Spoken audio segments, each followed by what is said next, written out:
है और आज उन लोगों के लिए एक जवाब है। ये खुद ही एलजी सरकार ने खुद ही जवाब दे दिया है कि जिस आदमी को अपनी बात रखने का हक नहीं है, ये कौन सा मजाक है हिंदुस्तान की डेमोक्रेसी का। ठीक है, अगर उसने कोई लफ्ज कहीं कोई इस्तेमाल किए हैं तो एक सिंपल एफआईआर भी हो सकती थी। हम जो जानते हैं और जो समझते हैं, इतिहास रहा और माजी में रहा कि पीएसए उसी इंसान पे लगाया जाता है जो समाज के लिए खतरा हो, या कोई मिलिटेंट हो, या कोई ऐसा ड्रग बेचने वाला हो जो ऐसा धंधा करता हो, ऐसा काम करता हो जो समाज के लिए खतरा होता है, ऐसे लोगों पर पीएसए लगाया जाता है। बट ये पीएसए किसका है? अगर बोलने पे ही पीएसए है तो मैं आप लोगों से भी रिक्वेस्ट करूंगा, शाम को जितनी भी डिबेट नेशनल टीवी पे होती हैं, बीजेपी के जो स्पोक्समैन हैं, जो भाषा वो इस्तेमाल करते हैं, क्या वो भाषा इस्तेमाल करने के काबिल है? जब ये इसी हिंदुस्तान के अंदर सोनिया गांधी जी को क्या नहीं कहा गया, क्या क्या नहीं लफ्ज उनके पे इस्तेमाल किए गए। यहाँ डीएनए की बात भी हुई कि उसका डीएनए चेक करो। क्या ये ऐसे बात, क्या किसी आपने पीछे एक डिबेट में देखा, बीजेपी का एक स्पोक्समैन, मैं नाम नहीं लूंगा, उसने कांग्रेस के स्पोक्समैन पे नहीं कहा कि इसकी माँ रंडी है, इसकी माँ ये है। इतने गंदे गंदे लफ्ज इस्तेमाल किए जो मेरे मुंह, मैं नहीं चाहता कि मैं अपने मुंह से निकालूं। तो अगर आपने पीएसए लगाने, फिर उन पे भी पीएसए लगनी चाहिए। ये पिक एंड चूज क्यों? ये ऐसा पिक एंड चूज नहीं होना चाहिए। मैं नहीं कहता कि महराज मलिक के कोई लफ्ज थे जो थे गलत थे, नहीं करने चाहिए, ये हमारा समाज इजाजत नहीं देता। बट एक एफआईआर भी तो एक हो सकती थी।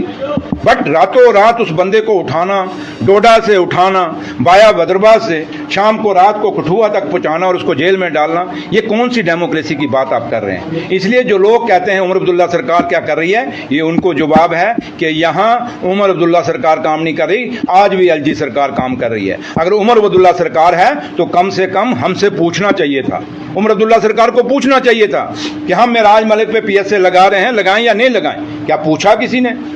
और क्या आप पत्रकारों को भी शायद नहीं पता होगा, पता उसी समय लगा जब चिट्ठी डीसी ने डाल दी। इस तरीके से तो कल एक आम, अगर एक एमएलए के साथ ऐसा हो रहा है तो एक आम आदमी इन ऑफिसरों के पास जाके कैसे बात करेगा? क्या वो बोल पाएगा इन ऑफिसरों से? आप लोग पत्रकार हैं, अभी भी आपको कई लोगों को ये ऑफिसर बात नहीं करने देते, धक्के दे के बाहर निकालते हैं। तो कल ये जो एक मिसाल इस जम्मू कश्मीर में कायम हुई है, क्या पत्रकारिता है, चाहे वो डेमोक्रेसी, जब एक एमएलए को अंदर डाला जाएगा तो फिर चाहे चौथा स्तंभ हो, चाहे दूसरा स्तंभ हो, या देश के इस नींव का पहला स्तंभ हो, जो भी स्तंभ होगा वो स्तंभ ऐसे ही रहेगा। इसलिए मैं जुडिशरी से भी अपील करूंगा कि हमारी जुडिशरी ने हमेशा इंसाफ किए हैं, वो भी इसमें इंटरवीन करें, सुओ मोटो लेंगे। और मैं एलजी साहब से अपील करूंगा कि एलजी साहब, ये हिंदुस्तान की डेमोक्रेसी ने कभी ऐसा माहौल नहीं देखा कि लोग चुन के भेजें एक एमएलए को और उसको आप कहते हैं ये समाज के लिए खतरा और उस पर पीएसए लगा दें। अभी भी वक्त है कि एलजी साहब आप इसका जो पीएसए इसको रिवोक करिए और लोगों को अपनी बात रखने का मौका दीजिए। और ऑफिसरों को भी हम कहेंगे कि ये टकराव से जम्मू कश्मीर का भला नहीं होगा। इस जम्मू कश्मीर ने पहले भी बड़ा कुछ खोया है और मैं यही चाहूंगा कि टकराव ना हो ऑफिसरों का और ऑनरेबल एमएलए का, जो चुने हुए नुमाइंदे, इनका टकराव नहीं होना चाहिए। ये दोनों बराबर चलेंगे तो तभी जम्मू कश्मीर भी की तरक्की होगी और हिंदुस्तान की डेमोक्रेसी मजबूत होगी। भाजपा सरकार का कहना है कि ये सब चीजें अगर भारत में इस तरह से हो रही है तो क्या हम एक सुनहरा भविष्य दे पाएंगे? उनको बोलिए जो आपकी फेक आईडी जो शाम को कमेंट करती हैं स्टेटस के, जो बाकी अपोजिशन के लोगों के ऊपर जो गाली गलोच आप लोगों की माओं और बहनों को आपके जो फेक आईडियां देती हैं, क्या ये समाज बन रहा है? आपके जो स्पोक्समैन जो रात को शाम को नेशनल टीवी में बैठ के जो गाली गलोच करते हैं, क्या उससे समाज बन रहा है? ये बदतमीजी का माहौल और ये बदतमीजी का कल्चर, ये सभ्यता और संस्कृति इस देश में अगर कोई लाया है तो यही जो बीजेपी के लोग हैं आपके सामने रीलें बना रहे हैं। यहाँ पे लोगों के मकान बर्बाद हो गए हैं, लोगों के घर बर्बाद हो गए हैं, लोगों की जमीनें बर्बाद हो गई हैं, लोगों की खेतियां किसानों की बर्बाद हो गई हैं, लोग बच्चों का रोजगार खत्म हो गया, उस पर बात नहीं करेंगे। वो रीलें बना के एक राशन की थोड़ी सी पूड़ी देते हैं, उसकी वो मूवी बना के देते हैं। क्या ये कल्चर है कि हिंदुस्तान का? हिंदुस्तान में मेरे बुजुर्गों ने और आपके बुजुर्गों ने भी लोगों को स्कूलों के लिए, कॉलेजों के लिए, हॉस्पिटलों के लिए, पंचायतों के लिए अपनी जमीनें डोनेट की। क्या उन बुजुर्गों ने कहीं नाम लिखा अपना? आज भी आपके कितने स्कूल, कॉलेजेस, हॉस्पिटल, पंचायत घर जो हैं, प्रॉपर्टी जो ट्यूबवेल, इन बुजुर्गों की मुफ्त जमीनों पे बने हुए हैं। इसलिए हमारे बुजुर्गों ने एक रवायत हमें दी थी, एक सभ्यता और एक संस्कार दिया हुआ इस हिंदुस्तान के अंदर कि आप जियो और जीने दो और ना बदतमीजी खुद करो ना दूसरा बदतमीजी करे। और मेरे बुजुर्गों ने कहा था, हमेशा ये कहते थे, हम जब छोटे थे हमें सिखाया जाता था, बोलने से पहले तोलो। और बिना तोले बोलो मत। तो इसलिए मैं कहता हूं कि अगर आप संस्कारों की बात करते हैं और तमीज की बात करते हैं तो सबसे पहले बीजेपी के लोगों को तमीज सीखने की जरूरत है, और बीजेपी का जो सोशल मीडिया जो है उसको तमीज सीखने की जरूरत है। दूसरों को शिक्षा मत दीजिए, आप थोड़ी सी शिक्षा के कोचिंग कहीं जाके लेके आइए। एलओपी सुनील शर्मा ने कहा कि जब एमएलए अपनी लिमिट क्रॉस करेगा, एडमिशन फिर अपनी तरफ से इस तरह से कार्रवाई करेगी उसके खिलाफ। सुनील शर्मा साहब, एलओपी साहब, अब मैं उन पे क्या रिएक्ट करूं, क्या बोलूं?